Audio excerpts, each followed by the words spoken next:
Well, fans of the Beatles will finally be able to twist and shout to their favorite Beatles tracks on iTunes.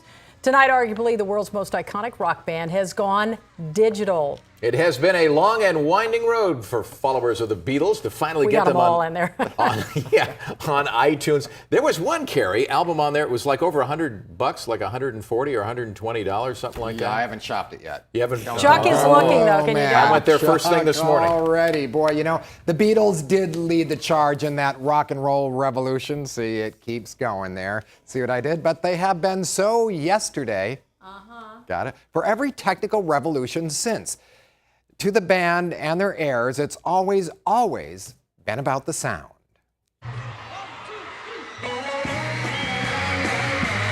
Okay, the Beatles are part of rock history, and you may think that they are more history than rock, so you might believe that whoever wants a Beatles album already has their Beatles album, right? If you're an original Beatle fan, most likely you have the vinyl, you have some cassettes and 8-tracks, you might even have a reel-to-reel, you certainly have the CDs. So this might surprise you. Last year, that's 2009, even while record sales were plummeting, according to Nielsen SoundScan, the Beatles sold the third highest number of albums of any act in the US, 3.3 million, 39 years after they broke up.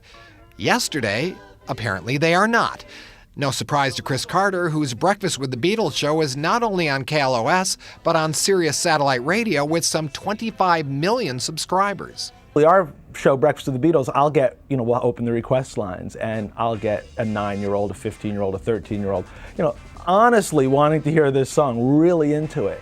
And if you think about that, this is music that's 40 years old. In 1969 or 1970, when I was a kid, I wasn't calling a radio station, "Can I hear that song from 1932? You never would do that, right? The kids at Woodstock weren't listening to music 40 years before their generation. Yet this generation has no problem with Led Zeppelin, the Beatles, or the Stones.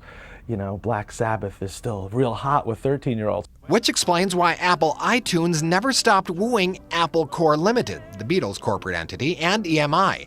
The original Beatles fans may not be the first to download, but with a catalog so timeless and far-reaching, it was a holy grail iTunes had to have. And it is the instant gratification every generation seems to expect now. Why bother? It's easy access, I need Eleanor Rigby.